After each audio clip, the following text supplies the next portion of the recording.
Welcome back to Greenlight Maine. Our inspiring Mainer this week is Lucas St. Clair. Thank you so much for being here, Lucas, and thank you for being our inspiring Mainer. Let's start off by talking about what inspires you. Well, I have to say the great state of Maine and the incredible natural resources that we have. It inspires me to work really hard protecting them, to encourage people to get out and enjoy them. I think it's a great promotional tool that the state has, is that we're just abundant in these natural resources. We sure are. Let's talk about the economy. What do you see happening if you had a crystal ball with everything that's been going on with COVID-19? Boy, I'd love to really have that crystal ball, but short of that, I really think that Maine is going to see an influx of people. I was thinking about this long before the pandemic began. Thinking about climate change and migration related to climate change. I think it's going to be more difficult to live in places that are getting hotter, getting wetter. Houston, Dallas, Miami. I am so sorry. No problem at all. We're going to have to re-rack here. Again. That's good, though. And the only other thing I would add, Julian, is you might just give Lucas's title. I know. I was thinking again. that. I forgot. We'll see it on the screen anyway. Yeah. I'm sure we'll put a super up, but I think it would be good to just say it. Yeah, I should have said you're executive director. Yep. Even though everybody knows that, but it's nice to say it. Okay. Yep. And we're headed along the right road there. I'll mute now. I'm going to get rid of that little guy. One second.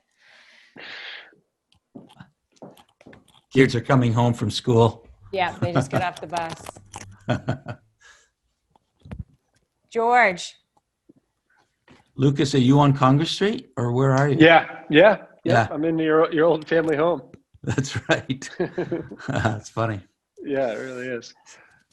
It's nice to, I can avoid a couple times a week. I'll come in and work from the office just to keep from having too many disruptions. Yeah, that makes sense. And home now is Falmouth, right? Falmouth, yeah. And it was Herman before that? Hamden. Or Hamden. Yeah, Yep. Got it. Huh. Yeah, so it's been good. We settled in quickly. We had a lot of time at home to settle in. Yeah. But it's been good. That's awesome. It's great. And what about, have you been spending much time up in the North Woods? Not really. It's just been harder to kind of get away. And I was up there a little bit last week, but not much. Yeah. Huh. And the traffic up there, has there been a lot of traffic? It's been busy. Yeah. Really? It's been really amazing. Yeah. Busiest year by quite a bit. Wow. As you would have expected without COVID probably, but even more so now. Yeah. COVID just put so much more pressure on it. Lucas, it's Clara. I'm in Southwest Harbor. I met you at a fundraiser at the Allison Sullins and Stevens with Michael Boland was there and things, maybe a year and a half ago. Are you starting to see some numbers yet about the real estate up north? Yeah, the real estate market has changed dramatically, and there's almost no inventory. Back in 2015, there were 80 houses for sale in Millinocket, and now there's a handful. And yes, so from an inventory standpoint, there's a lot less for sale. And it's interesting. People are wanting to, if you can work remotely. Yeah. I know the Friends of Katahdin Woods and Waters has 2 employees that lived in Portland, and they both bought houses in the Katahdin region. Now they're just living up there now. So wow. Yeah, it's pretty remarkable. I think I just saw that MDI was up 250% last month or something. That's unbelievable. Wow. Yeah, I was with the Sullins 2 weekends ago. We went and hiked the Bold Coast in Cutler. Oh, nice. And it's amazing. I mean, they're obviously based in New York, and they're like, we just can't wait to get out of the city. We want to be in Maine. They've been doing a great job promoting traveling all over the state. I think this year, the people were leaving the island to go upstate following her Facebook page. Kind of fun. Yeah, we've got to get her working for the Maine Office of Tourism. She was, Seriously. really, It's awesome. Okay. yeah. That's awesome. All right, we're gonna let you go at it, Julene. Okay. All right. Sorry about And that. I'll you mute guys. now. They're outside. Everybody's outside. Okay. Here we go. You ready, Lucas? Ready. Okay. 3, 2. Welcome back to Greenlight Maine. Today's inspiring Mainer is the Executive Director of Elliottsville Plantation, Lucas St. Clair. Welcome, and thank you for being our inspiring Mainer and for all you do for Maine. Tell us what inspires you the most. Well, the state of Maine, I would say, gives me the most inspiration. This place is so beautiful. We have these abundant natural resources, and it seems around every turn there's just some incredible thing to see or do, and that's where most of my inspiration comes from. Do you have a favorite place that you've been going to during these COVID times? Oh, it's a tough one. I've really been able to explore more of Maine. For my work, I oftentimes would have to travel, and it would take me away to take me out of the state. And during COVID, I've been able to kind of scattershot all around the state, and it's amazing. I've lived here my whole life, and I still find new places, and I think that's what's most exciting. But I also have to say, Katahdin Woods and Waters National Monument. I'm a bit biased to say that that is probably my favorite spot.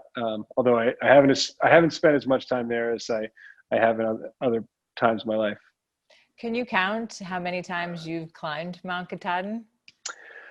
Yeah, it's probably a couple, but maybe a couple dozen times. I'm not like every year in, year out climb it, but there's been times when I get a lot of visitors that come to the state, and everybody wants to climb, so I'll do it a couple times in a year.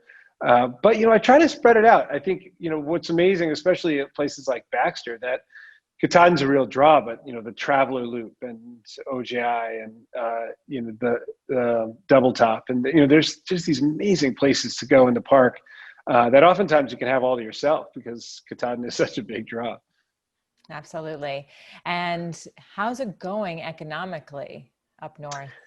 It's been really interesting to see. We've had a pretty gradual transition over the last 3 or 4 years since Katahdin Woods and Waters has become a unit of the National Park Service. But what's really been most impressive is just how the communities have come together and sort of, all right, we've litigated this. It once was controversial, is now sort of in the rearview mirror, and now what we need to start focusing on is, how do we get high quality broadband into these communities? How do we make sure that our schools are doing the best to educate kids, not only the standard curriculum, but how do we take advantage of the natural resources that are right on our doorstep? And what do we do for experimental and experiential education and spending more time in the outdoors? And how do we focus on providing better childcare to get more women that historically weren't part of the workforce because of large mills that really were the driving part of the economy, to get women back into the workforce and kind of stoke that entrepreneurial mindset. And we're really seeing those changes starting to happen. And we're also seeing younger generations moving back to the region and taking over family businesses. We're seeing breweries start to open up, coffee shops starting to open up, and things that historically just weren't there. And it's really neat to see sort of the fabric of the community starting to come together to think about the future. And that's really what's most exciting to see for me. Do you think that's sort of the silver lining of COVID-19 is kind of speeding up the process of everything that you just mentioned?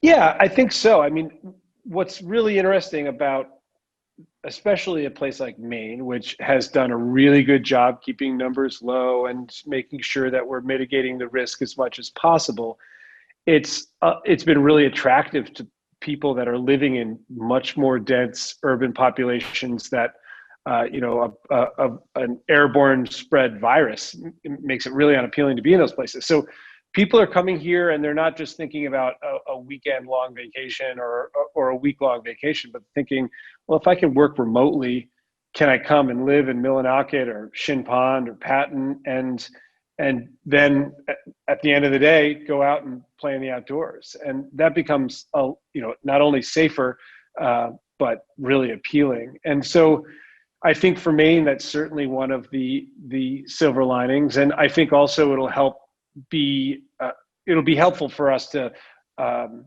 of recover from the pandemic when there is a vaccine and we can get back to somewhat of a business as usual. There'll be people here that have been accustomed to working remotely, and I think we'll choose to call Maine a year-round home.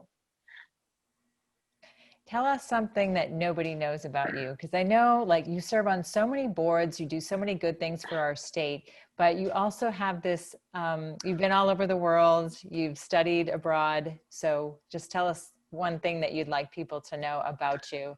I know you're very humble, so it's okay if you put it all out there. Well, let's see. I think as it relates to today's show, I do have a background in the wine industry. And I went to culinary school, and when I started cooking in restaurants, I am a extroverted person, and the kitchen was not for me. I really wanted to be out in the dining room. And when I started working in the front of the house, I fell in love with wine. And so I became a sommelier, and I worked in the wine industry for about a decade, which was, it seems pretty strange from where the line of work that I'm in now. But it really, for me, wine really gets back to an agricultural place. And, I loved going to Europe and meeting winemakers there. And so many of them are farmers. And it really is just this deep connection to the growing season and to community. And so, yeah, probably a lot of people didn't know I was a sommelier, but sure enough. Very cool. I know, it's too bad we're not in the studio. We could be sipping on the 1820 wines as we're doing this interview. I know. So maybe next time. Yeah. Well, thank you so much. And thanks for being a judge. I know you've been on with our finale in the past, and thanks for supporting Greenlight Maine. We really appreciate all you do for us and for the entire state.